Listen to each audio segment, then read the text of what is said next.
કે આપ બી સમયના અનુસંધાનમાં પોતાના વિચાર રજૂ કરજો. તો ભદ્રાયુભાઈ દવે. નારાયણ ભગવાનના ચરણમાં સાક્ષાત દંડવત પ્રણામ અને આપ સૌને હૃદયપૂર્વક જય સ્વામિનારાયણ. અમે જ્યારે અહીંયા આવ્યા ત્યારે કિરણ ભગતે તો માફી માંગી લીધી છે કે મોડું થયું, અને હવે તમને જમવામાં મોડું થશે થોડું, એના માટે હું માફી માંગી લઉં છું. અમારી આ ભૂદેવની ટીમ છે. હવે અમે મોડું કરીએ ને એટલે એક તો પરિસ્થિતિ એવી થઈ છે અહીંયા કે પાછળ થાળ ધરાઈ ગયો છે, થાળમાં લાડુ મૂકેલા છે અને અમે ભૂદેવો અહીંયા ઊભા છીએ. એટલે અત્યારે અમારી પરિસ્થિતિ કેવી ખબર છે? ઘરવાળી પિયર જતી હોય અને એને બસમાં મૂકવા જઈએ આપણે, ત્યારે બે વસ્તુ વાંચવાની હોય. કેવી કે એક તો અંદર બહુ આનંદ થતો હોય કે આ જાય છે, એ છુપાઈ અને દુઃખ વ્યક્ત કરવાનું કે તું જાય છે એનું મને બહુ દુઃખ છે. આ પરિસ્થિતિ અત્યારે અમારી છે. અત્યારે મૂળ આ જે સિદ્ધાંત બંધારણ નિયમ અને પરંપરા જે આની અંદર સત્ય સિદ્ધાંત સમિતિની અંદર લખ્યું છે, એની પાછળનો મુખ્ય શબ્દ છે સત્યાર્થ દર્શન કરવું. સત્યાર્થ એટલે જેમ છે એમ વસ્તુને સમજવી, આપણા મનમાં આવે એવી રીતે નહીં. જેમ કે શાસ્ત્રમાં એક શ્લોકમાં એવું આવતું હતું, યજ્ઞની અંદર, વેદોની અંદર, એની અંદર એવું હતું કે અજની આહુતિ આપવી. અજ એટલે જવ, જે જવ હોય ને આખા, એને અજ કહેવાય સંસ્કૃતમાં, અને અજ એટલે બકરો પણ થાય. તો લોકોએ પોતાના મનનું જે ફાવતું હતું એ લઈને બકરાની બલિ આપવાની કે બકરાની આહુતિ આપવાની શરૂ કરી દીધી. એટલે એવું નહીં. એક સ્કૂલની અંદર, ક્લાસની અંદર સાહેબે 2 ગ્લાસ લીધા. એ દારૂ વિશે સમજાવતા હતા કે દારૂ પીવો એ બહુ ખરાબ છે. 2 ગ્લાસમાંથી એક ગ્લાસમાં દારૂ ભર્યો અને એક ગ્લાસની અંદર પાણી ભર્યું. જીવડા પકડીને દારૂમાં નાખ્યા અને બીજામાં પાણીમાં નાખ્યા.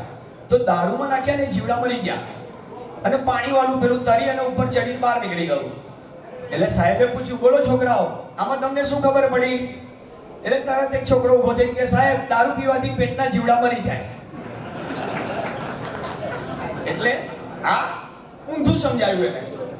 પણ આનું કારણ એ છે કે સ્વામિનારાયણ ભગવાનને માનનારો, સ્વામિનારાયણનો જે સત્સંગ સમાજ છે એ સ્વામિનારાયણ ભગવાનને માને છે, પણ સ્વામિનારાયણ ભગવાનનું માનતો નથી. કારણ કે આપણે ડાયરેક્ટ તૈયાર માલ જે મળે ને એ તરત ગ્રહણ કરવા તૈયાર થઈ જઈએ છીએ. કિરણ ભગતે આપણને કીધું કે 2 + 2 4 થાય, બરાબર છે. પણ પરિસ્થિતિ શું છે? આપણી કોરી સ્લેટ હોય એમાં આપણે જે સ્કૂલમાં આપણા મમ્મી પપ્પા આપણને મૂક્યા હોય એમાં સાહેબ એમ કે 2 + 2 એટલે 5, 2 + 2 એટલે 5, 2 + 2 એટલે 5, અને સામે આપણને આવીને કોઈ એમ કે 2 + 2 4 થાય, એટલે આપણે સીધી બાય ચડાવીએ. મારા સાહેબે તો 5 જ કીધું છે. આપણી આ પરિસ્થિતિ છે. આપણે ગમે ત્યાં માથું નમાઈ દઈએ છીએ, અને ગમે તે સંત જોડે નહીં. આપણે અત્યારે સંતને કે કોઈને ખરાબ કહેવા ઊભા નથી થયા. આપણે વસ્ત્ર સંન્યાસ એને લીધો છે ને, ખાલી વસ્ત્ર સંન્યાસ, કપડાં બદલ્યા છે, બીજું કંઈ જ બદલ્યું નથી. એને જે જેવો છે એવો જ છે. એને માથું નમાઈએ છીએ ને ત્યાં આ પરિસ્થિતિ થાય છે આપણી. અત્યારે મોટા ભાગે વસ્ત્ર સંન્યાસ છે. વસ્ત્ર સંન્યાસ એટલે શું ખબર છે? કે સમજો કે કોઈ છોકરો 40% લાવ્યો ભણવામાં, અને બાપાની ઈચ્છા હોય કે આને ડોક્ટર બનાવવો જ છે, મારે પરાણે બનાવો છે, એટલે એને પછી ડોક્ટરીમાં મૂકે. એટલે એવો એક ડોક્ટર થઈ, એ પોતે કમ્પ્લીટ ભણી લીધું, એને 40% ભણવામાં હાવ ડફોડ, પણ બાપાએ પૈસા ખર્ચીને એને ડોક્ટર બનાવી દીધો કે પરાણે બનાવી દીધો. એક પેશન્ટ આવ્યો એની પાસે, એને પેલું સ્ટેથોસ્કોપ હોય ને ગળામાં લટકાવે ડોક્ટરો, એ આમ છાતીએ મૂકીને કે તમે તો ગુજરી ગયા છો કે છે. બોલો કે સાહેબ, તમારી જોડે વાત કરું છું. તો કે હોય નહીં, અમે ભણ્યા ને ખોટું, તમે ગુજરી ગયા છો કે છે. પણ સાહેબ કે છે ત્યાં ઓલા પેશન્ટનું ધ્યાન ગયું, અને એને તરત સાહેબને કીધું, સાહેબ ઓલી ભૂંગળી તો કાનમાં ભરો. ત્યારે એને ભૂંગળી ભરી કે હા, હવે તમે જીવો છો. અત્યારે આપણા સ્વામિનારાયણ સંપ્રદાયની અંદર જે સંત સમાજ છે ને, જે નવી પેઢીનો બધો, એ બધો આ રીતનો થઈ ગયો છે. કારણ કે એને કિરણ ભગતે કીધું એમ સિદ્ધાંત જોડે કોઈ લેવા દેવા જ નથી, અને એ લોકોને પાકી ખબર છે કે અમે જેમ કહીશું ને એમ આ લોકો કરશે. એ લોકોની એટલી બધી વાકચતુર્યતા સરસ છે. અને બીજું, સામે આપણે એ નથી જાણતા કે આપણે સંત જોડે એક મર્યાદાથી લેવાનું છે. તમે સંત જોડે મર્યાદાથી રહો તો એ તમારી જોડે મર્યાદાથી જ રહે, પણ આપણે સંત જોડે આત્મીયતા કરવાની જગ્યાએ મિત્રતા કરી દઈએ છીએ. સંત જોડે આત્મીયતા કરવાની છે, કેમ? તો કે મારા સ્વામિનારાયણ ભગવાનના વચન છે એટલે, પણ આપણે એની જોડે મિત્રતા કરીએ છીએ.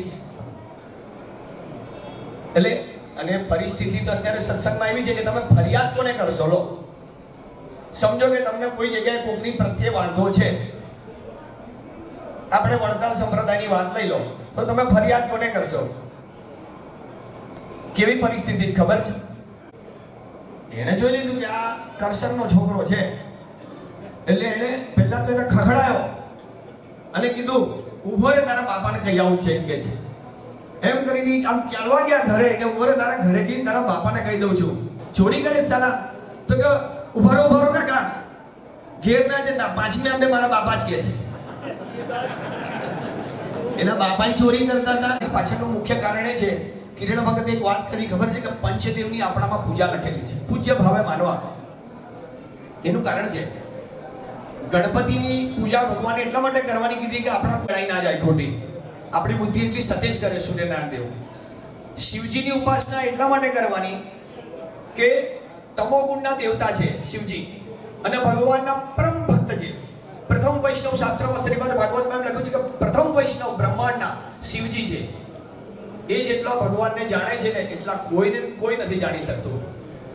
અને શિવજીની પૂજા કરવાથી તમોગુણ જે આપણા શરીરમાં રહેલો છે, કામ, ક્રોધ, મદ, લોભ, એ નાશ થાય. અને આપણે ભગવાનને એ પ્રાર્થના કરવાની છે બધાને કે અમને નારાયણ તરફ ગતિ કરવી છે, માટે તમે અમને મદદ કરજો, અમારા કોઈ કામની અમારી રક્ષા કરજો. બીજા આવ્યા માતાજી. હવે માતાજીની ભક્તિ તો શક્તિ માટે જરૂર જ છે. આજે તમે ગમે ત્યાંથી આવો, શરીરમાં શક્તિ જ ના હોય, તમને 100 ડિગ્રી ના હોય તો તમે આવી નથી શકવાના. ગમે એટલો કેફ હોય ભગવાન વિશે, પણ શરીર નબળું હોય તો તમે આવી નથી શકવાના. એ શું છે શરીરમાં? એ ભગવાનની જ શક્તિ છે, માટે એને પૂજ્ય ભાવે માનવાના છે. એનો એક ટૂંકો દાખલો તમને સત્ય ઘટના કહું છું. વૈષ્ણવ દેવી જે ખરું ને, વૈષ્ણવ દેવી આવ્યો ને, એમણે શંકરાચાર્યજીને એમ કીધું કે ગુરુ એ તો આવું કે છે, તો કે તું જાય એમને કે બહુ અશક્ત થઈ ગયા છે, એમનાથી ઊભું થવાય એવું નથી,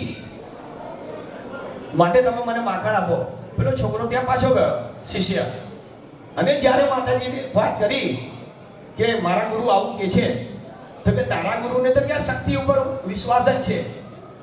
શંકરાચાર્યજી ત્યારે શક્તિમાં નહોતા માનતા, એટલે હું તમને કહું છું, આ સત્ય ઘટના કહું છું.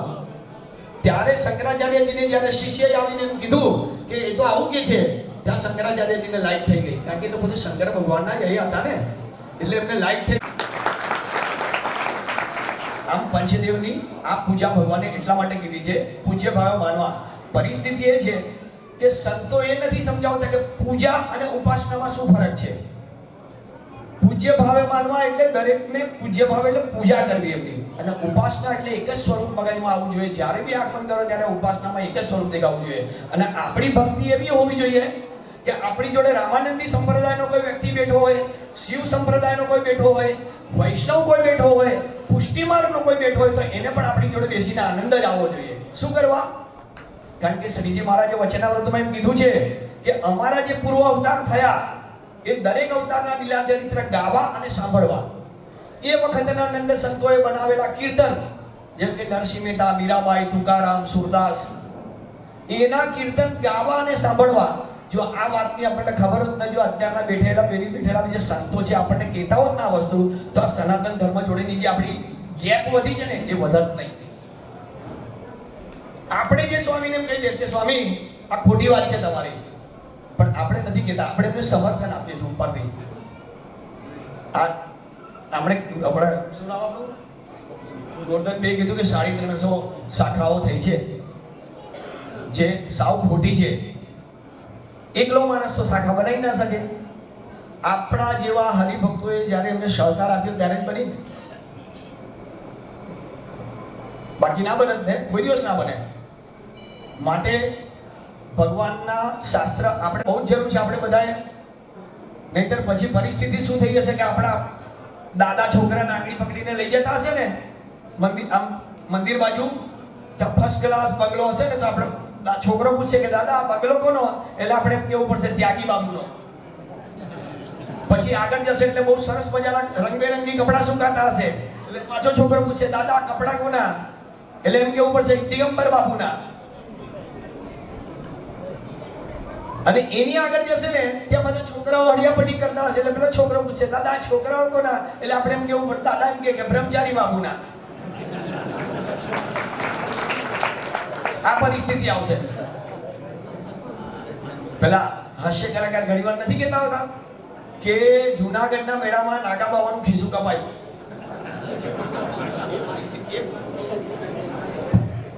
એ પરિસ્થિતિ આવશે.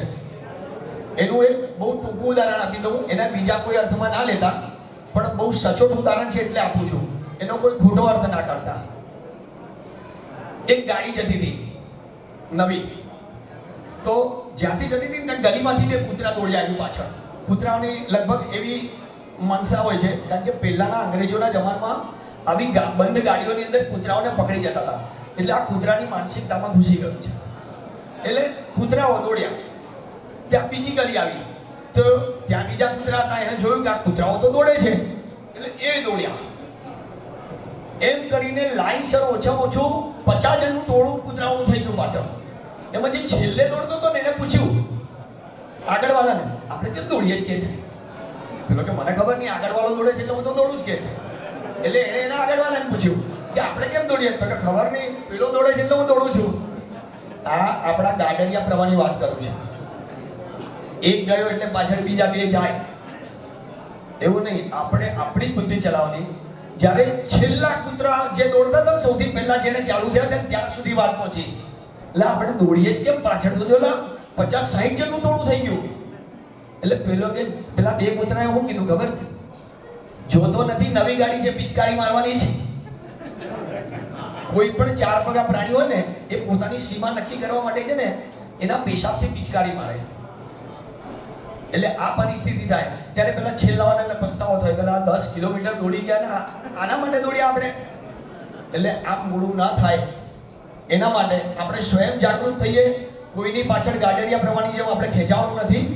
અને અમે જે આ સંકલ્પ લઈને નીકળ્યા છીએ ને એને સંપૂર્ણ તન મન ધનથી સહકાર આપજો. બાકી તમે વિચાર કરો, અતુલભાઈ અમદાવાદથી એક સભામાં હાજર રહે છે અને એમનો પાવર તમે જોયો કેટલો આમ જોરદાર પાવર છે. હવે વિચાર કરો, જો એ સનાતન ધર્મમાંથી આવીને પાવર કરતા આપણે તો આ જ ઘરમાં રહીએ છીએ, તો આપણે તો કેવો હોવો જોઈએ? આમની ઉંમર આ પ્રિન્સિપાલ સાહેબની હમણાં છેલ્લે મારી આગળ જેમણે પોતાના વિચારો રજૂ કર્યા, કેટલા કડક રીતે રજૂ કર્યા. જો આ લોકોનો આ રીતનો પાવર હોય તો આપણે પણ એ રીતે ખભો ખભો મિલાઈને સાથે ચાલીને આ પરિવર્તન લાવવું છે ને લાવવું જ છે. અને આ સત્ય સિદ્ધાંત સમિતિના બધા જ આપણા જે નક્કી કરેલા સંકલ્પ છે એને પૂરા કરવા છે આપણે. બરાબર છે? એ બાબતે બધાનો એવું સમજ્યું છે કે સહમતિ છે. સર્વને જય સ્વામિનારાયણ.